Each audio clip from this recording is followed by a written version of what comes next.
What is the deal, YouTube? First of all, happy New Year's. This is the first video of 2026. As I look back on 2025, I shot a lot of videos, but I also look back and feel a little sad because I didn't focus on YouTube as much as I claimed I would. And like every other year, I promise to post more YouTube content. So let's start the year off right by saying Happy New Year's. I hope your last year was great, but I also hope that you're focused and ripped for this next year. Before we get into today's video, I really want to talk about the mindset of how I looked at YouTube before versus now. Now, in the past, I looked at YouTube as a platform that couldn't be taken serious in the real industry.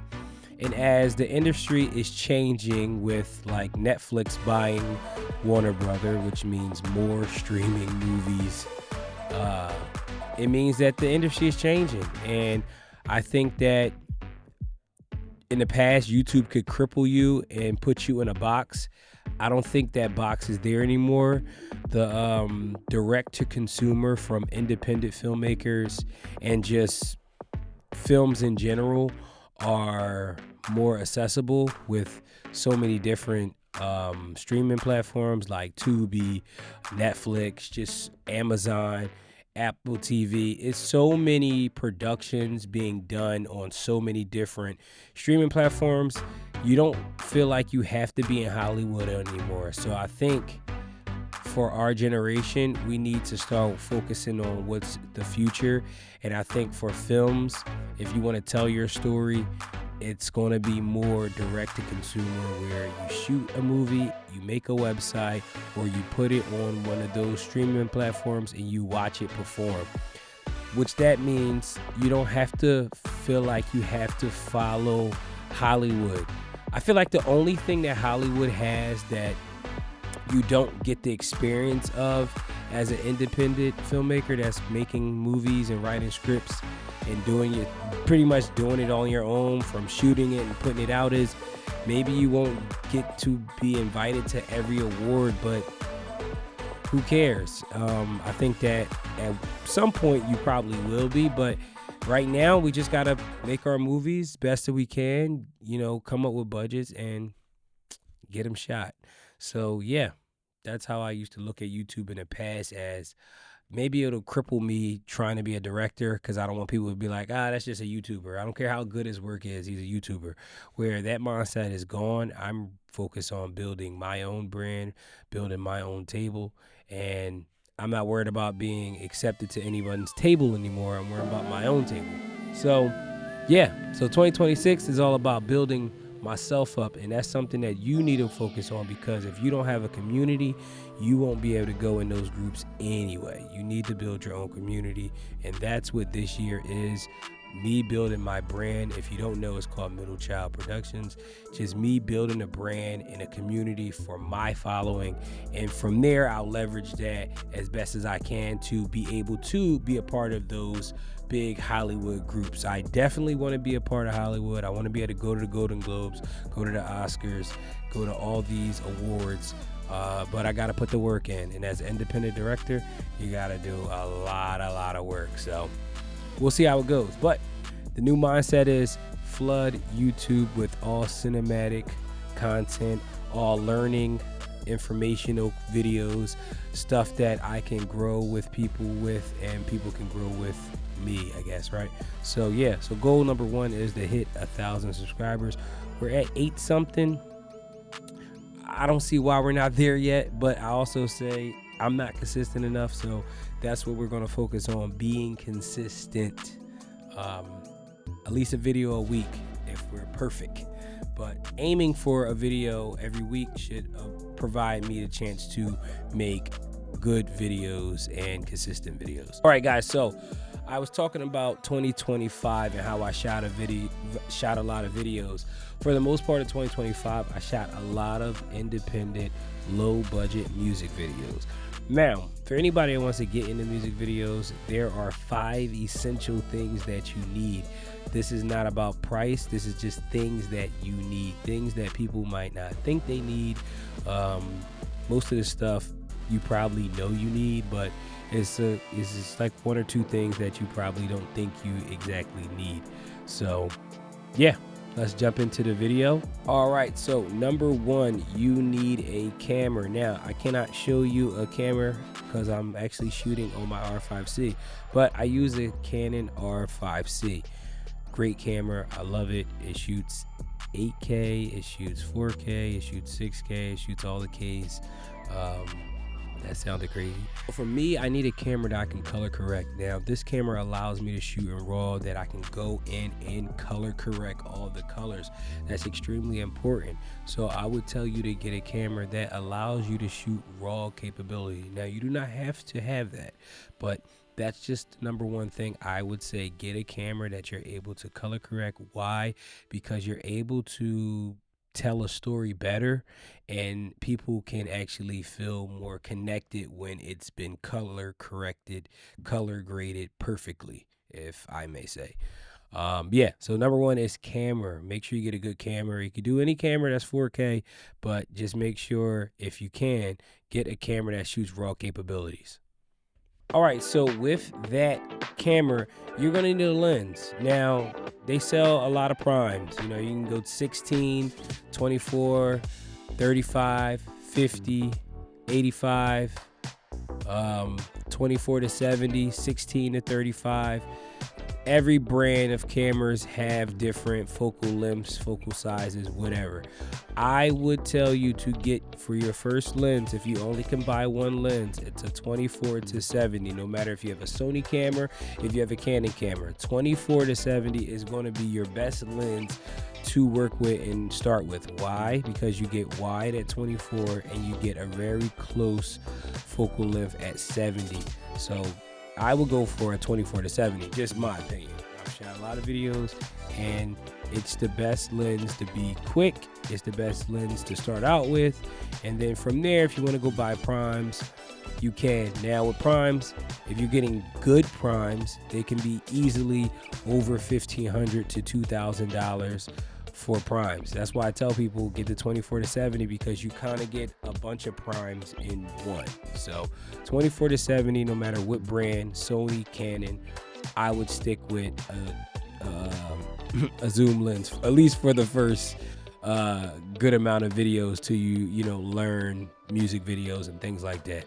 The next essential thing, once you have a camera and you have a lens, you're going to need a speaker, because if you're doing a music video, you can't do a music video without a speaker. Why? Because the artist cannot rap the lyrics. Whether you're an artist, if you're a rapper, if you're a singer, if it's opera, whatever it is, you're going to need a speaker, because you're going to have to sync that audio with post to match their lips. So the speaker I use is this JBL speaker. Now this speaker is I would say at this point this is like a family heirloom. We pass this speaker around the whole family. Why? Because people have parties and things like that, and I let people borrow it all the time. But this speaker is small enough but also loud enough to give me a real experience when I'm trying to like be in a music video. Because when you're doing a music video, once you roll camera, you want that music loud so the artist can really be into their song. So this has always been my go-to speaker. Whenever it dies, it'll be a sad day, because I played a lot of songs off this speaker, and this has DJ'd a lot of parties as well. So you're gonna need a speaker. This is a JBL, I don't know, boom box, whatever it's called. I've had this for about maybe 5-6 years. It's a great speaker. I love it. But any speaker should be good to start off with. But if I may say, I would get something of this size, because it'll grow with you. And believe it or not, big budget music videos are being shot on speakers just like this. The speaker thing is not like a huge thing as you grow. You'll probably shoot off these forever. Let me get this out of here. All right. So the next thing we got right here is the DJI gimbal. Now, this is the RS2, I believe, the Ronin R2.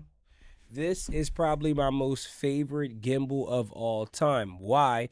Because when they made this, it came in this little bag. It was the first one to come in a little bag. Now, I had the first, I think it was the first Ronin, and it came in this big gray box. I still have it. It still works. I just don't use it. I always keep it because you don't need to get rid of a gimbal. Cameras are actually smaller, and they're getting smaller. So I'll be able to have that as a backup if this ever breaks, but I have used this for everything. I've also even put my red Komodo on here, so you could tell that it's pretty strong. By this time you're watching this video, they have like RS3, RS4, and they might have a RS5 by now, but I do know that this is kind of old now, so at least 3 years old or so, maybe 4. But this gimbal has served me very well. Another piece of equipment that when it dies, I'm probably going to feel very upset. But I'm going to go ahead and put it together for you guys really quick. So it's a really quick setup. Nice and easy. You know, you can shoot. Great piece of equipment. I love this. So this is very important. So you can usually shoot a video just handheld with a lens, because nowadays camera bodies have in-body stabilization and the lens have in-body stabilization. But if you have to run, because you know people are going to be moving fast and they really want stable footage for certain scenes, you're going to need a gimbal like this. There's no camera they sell that's going to replace a gimbal, at least up right now. So you're going to need a gimbal, and I recommend a DJI gimbal. I had Zhiyun Crane brand. I hate that brand. Maybe we'll talk about that brand another time, but long story short, I bought a gimbal from there. I went to upgrade it, or update it, my bad, not upgrade it, update it. It was plugged, updating, and then I accidentally unplugged it while I was charging, while it was updating, because they said make sure you plug it in. And I got unplugged, and it just died. It cut off, and then now it's been stuck in sleep mode for about 3 years. I don't know. Sounds crazy. So that gimbal cost me $1,400, and I probably used it about maybe 15 times. And literally, I tried to call them to get them to fix it. At this time, I guess the customer service didn't speak English. It was horrible, and I hate that company ever since. I would never buy another piece of equipment from Zhiyun Crane. I don't care if they ever sponsor me or offer to sponsor me. I hope they see this video. I do not like their brand just from that one experience. I think if you sell something to people, you should have the proper customer support to accommodate them in case of something happening. I spent $1,500 and I wasted my money. Use this gimbal to get steady, stable shots for your clients, for all videos, short films, whatever. This is going to help you out. But for a music video, this is essential. Put this back in the bag. All right, last but not least, this is a tube light. Now, this is Nanlight's tube light. This is the second one they put out. I think by now they have a third one. But I've had this about 2 years. Never had a problem with it. I bought the pack of 4. These are the 4-foot ones. So right now I have it on cop mode. So this light does so many different effects, and then so many different colors. I love this light. This light has become my go-to for pretty much everything. It's easy to stick up. Just go. There's no diffusion on them. So if you put a pool noodle on it, it gives it a little bit of a soft light touch to it. So yeah. I actually have 2 tube lights, one above me for red, one above me over there, just to add light to the room. And then I have my one, well, that's my 300, Aperture 300D over here. But yeah, I love these lights. These are great lights. I tell everybody to get tube lights. It'll make your life 1,000 times easier.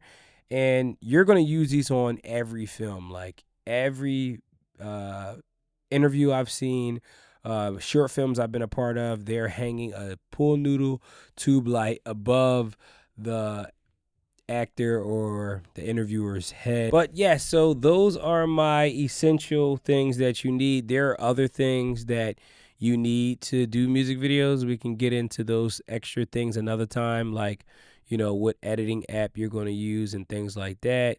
But we'll save that for another video. I'm just happy to be able to make this video, guys, for you today. If this is a video that you enjoyed, please like, subscribe, comment, and, you know, just check in with me. I can't wait to make more videos throughout the year. And I guess I'll see you guys on the next video. But I do want to turn over a new leaf, like I said, and just be more on YouTube and be okay saying, hey, I'm a YouTuber. You know, I make YouTube videos. I'm a YouTuber.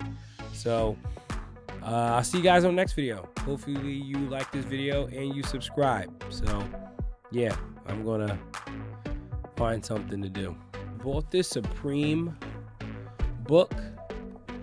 I really enjoy this book. Anybody that's getting into street photography, obviously this is based on their brand, but just if you like street photography, this is the book I would definitely go and get. Supreme, the brand, the clothing brand, has been captured very, very well since they came out with the brand in the 90s or whatever. I did watch a little documentary on the brand. I think this book is very good if you're into street photography with fashion. Photo that I was looking at that I really like. Let me see if I can find it. Smoking a cigarette. What better way to capture?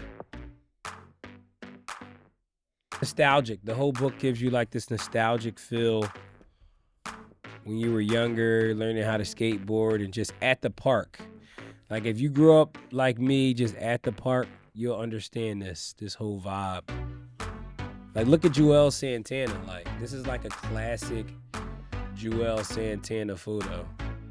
It's just a classic, man. It's just a classic, man. It's weird. Why I started singing that song. I'm a classic, man. It actually was a hit. That was a good song. Look, even got Gucci Mane. So they got a lot of good quality photos of some amazing moments in street photography mixed with Supreme, man. It's a great brand, great book. So yeah, if you're looking for a photography book to check out, I highly recommend the Supreme fashion book. But I'll see you guys on the next video. Thanks again for watching it, and look out for more content. Peace.